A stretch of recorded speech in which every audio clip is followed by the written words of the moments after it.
2023কে বিদায় জানিয়ে 2024কে বরণ করে নিলাম। বছরের প্রথম ভিডিও একরাশ ফুলের শুভেচ্ছা জানিয়ে শুরু করছি আমার ভিডিওটি। আসসালামু আলাইকুম, আমি নার্গিস আক্তার। আমার নতুন আরেকটি ভিডিওতে সবাইকে ওয়েলকাম করছি। যে যেখান থেকে আমার ভিডিওটা দেখছেন বা দেখবেন, আশা করি সবাই সুস্থ আছেন এবং ভালো আছেন। আমিও আলহামদুলিল্লাহ ভালো আছি। তো বন্ধুরা, আমার আগের ভিডিও যারা দেখেছেন তারা তো জানেন আমি দেশে গিয়েছিলাম এক সপ্তাহের জন্য। তো এক সপ্তাহ পরে ফিরে চলে এসেছি আমার বাসায়। তো বাসায় না থাকলে গাছের যে কী অবস্থা হয় তা তো সবাই ভালো করেই জানেন। আমার অনেকগুলো গাছ যেন কেমন হয়ে গেছে, পাতাগুলো মরে মরে গেছে। একটা সপ্তাহ ঠিক মতো পানি দেওয়া হয়নি, তো সেজন্য। তো যাই হোক, এখন চলে এসেছি, এখন একটু যত্ন নিব, যদি বেঁচে যায় যেগুলো ভালো। তো ঘরের যে গাছগুলো ছিল সেগুলো এই যে এরকম আছে, এগুলো বেশি একটা খারাপ হয়নি।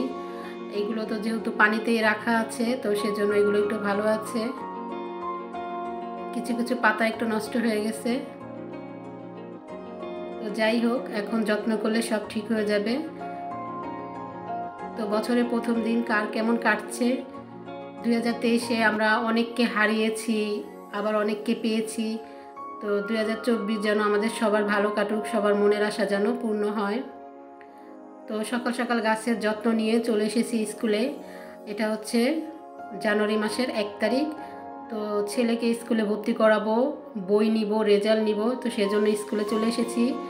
এই স্কুলে আমার 2 ছেলে পড়ালেখা করেছে। বড় ছেলে এসএসসি পরীক্ষা দিয়ে এখান থেকে পাশ করে বের হয়েছে, আর ছোট ছেলে এখনও পড়ালেখা করছে।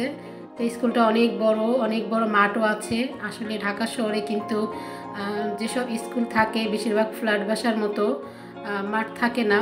তো এই স্কুলটাই কিন্তু মাঠ আছে, আর স্কুলের জন্য একটা মাঠ কিন্তু প্রয়োজন, না হলে বাচ্চারা খেলাধুলা করবে কোথা থেকে। তো বই নিয়ে ছেলেকে ভর্তি করে চলে এসেছি বাসায়।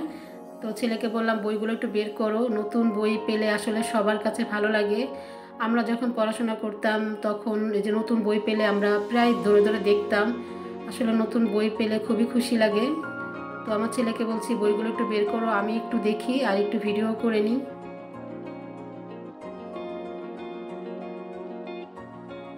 তো ছেলেকে ভর্তি করা হয়ে গেছে, রেজাল্টও নিয়ে এসেছি।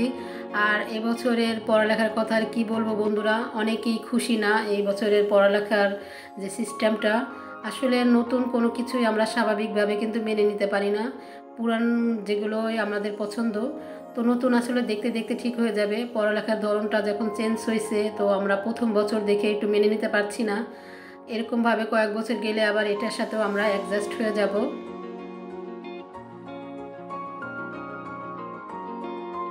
বাচ্চারা তো খুবই খুশি। এখনকার সময় যে পড়ালেখাটা হলো এবছর, বেশি একটা মুখস্থ পড়া পড়তে হয়নি, খেলাধুলার মাধ্যমে পড়ালেখাটা করেছে। তো কি রান্না করেছি বন্ধুরা সেটা আর আজকে শেয়ার করলাম না। আর শরীরটা একটু বেশি ভালো নেই, তো তেমন কিছু রান্না করিনি দেখানোর মতো। আর সন্ধ্যার সময় চিকেন চাপ আর নান নিয়ে এসেছে, নান রুটি, সেটাই একটু খাবো। আর মানে নিউ ইয়র্কের রাতে সবাই গ্রিল করেছে, রুটি বা বিভিন্ন ধরনের আইটেম করেছে। তো আমার শরীরটা একটু ভালো ছিল না, তো সেজন্য আমি কিছুই করতে পারিনি। তো নিউ ইয়র্কের রাত্রের দিন কিছু খাওয়া হয়নি, তো সেজন্য আজকে 1 জানুয়ারি, আজকে একটু নিয়ে এসেছে বাইরে থেকে খাবার। আর আমার আগের যে মাথা ব্যথার যে একটা সমস্যা ছিল, ডাক্তার দেখিয়ে ওষুধ খেয়ে একটু কমেছিল, এখন আবার সেটা শুরু হয়েছে। তো সেটার কারণে আসলে ঠিকমতো আমি ভিডিও করতে পারছি না, ঘরের রান্নাবাড়ি কাজকামও করতে পারছি না। তো সেজন্য আর আপনাদের সাথে কিন্তু আমি ভিডিও শেয়ার করতে পারতেছি না।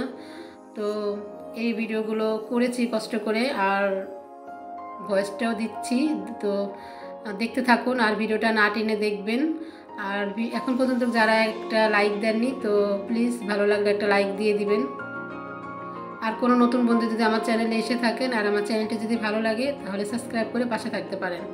আর যারা পেজ থেকে দেখছেন, আমার পেজটি ভালো লাগলে ফলো দিয়ে পাশে থাকতে পারেন। আর ভিডিওটা যদি ভালো লাগে লাইক, কমেন্ট এবং শেয়ার করে দেবেন। তো বন্ধুরা, রাতে আমি সন্ধ্যার পরেই রাতে নাস্তাটা খেয়ে ভাবলাম যে একটু পিঠা তৈরি করি। তো এটা হচ্ছে তেলের পিঠা তৈরি করব। আর তেলের পিঠা তো আসলে শীতের সময় বেশি একটা কেউ খায় না, এটা গরমের পিঠা। তো আমি ভাবলাম এটাই আমি করি। তো খেজুরের গুড় দিয়ে, চালের গুঁড়ি দিয়ে একটু গুলিয়ে নিয়েছি। এখন তেলের পিঠা ভেজে নিব, আর কয়েকটা চিতই পিঠাও করে নিব।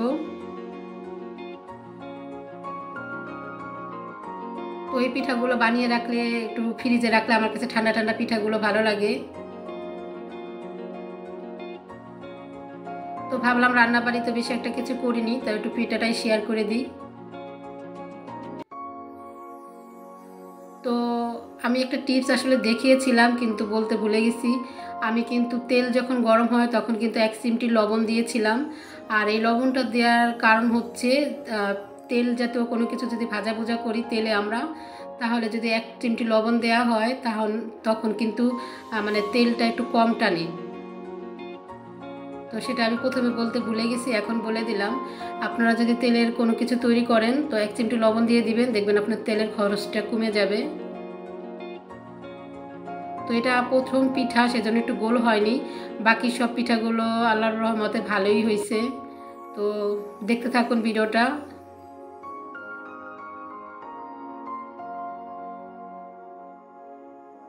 এখন তো শীতকাল, শীতে তো বিভিন্ন ধরনের পিঠা সবাই খেয়ে থাকে।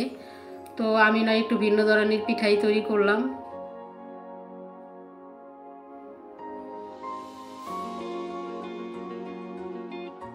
তো খেজুরের গুড় দিয়ে আসলে যে পিঠাই তৈরি করা হোক না কেন, সেই পিঠাটাই কিন্তু খেতে ভালো লাগে। আর এই পিঠাগুলো একটু বেশি করে বানিয়ে ফ্রিজে রাখলে পরে ঘুরে ঘুরে খেতে কিন্তু আমার কাছে ভালো লাগে। অনেকে গরম গরম খেতে পছন্দ করেন, আসলে এটা যার যার রুচির ব্যাপার, যার যেটা ভালো লাগে। গরমও একটা টেস্ট আর ঠান্ডাও একটা টেস্ট। তো পিঠাগুলো কিন্তু মাশাআল্লাহ আমার ফুলেছে, সবগুলো পিঠাই কিন্তু সুন্দর করে ফুলে গেছে। আর আমার এই চালের গুঁড়ি, তারপর হচ্ছে গুড়, এগুলো কিন্তু আমার ডিপ ফ্রিজে ছিল। আমি ডিপ ফ্রিজ থেকে বের করেই বানানো শুরু করেছি, তারপরও কিন্তু আমার পিঠাগুলো খুব সুন্দর করে ফুলেছে। আমি সব সময় মানে এইভাবে রেখে দেই চালের গুঁড়ি ডিপে, যখন প্রয়োজন হয় আমি তখন বের করে পিঠা তৈরি করি, কিন্তু কোনো সমস্যা হয় না, আমার পিঠা ভালোই হয়।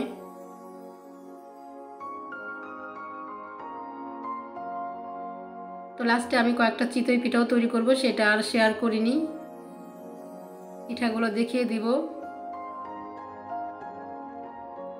তো এই তো আমার পিঠাগুলো হয়ে গেছে। তো এতক্ষণ ধৈর্য ধরে যারা আমার ভিডিওটা দেখছেন, এখন একটা লাইক দেননি, প্লিজ একটা লাইক দিয়ে দিবেন।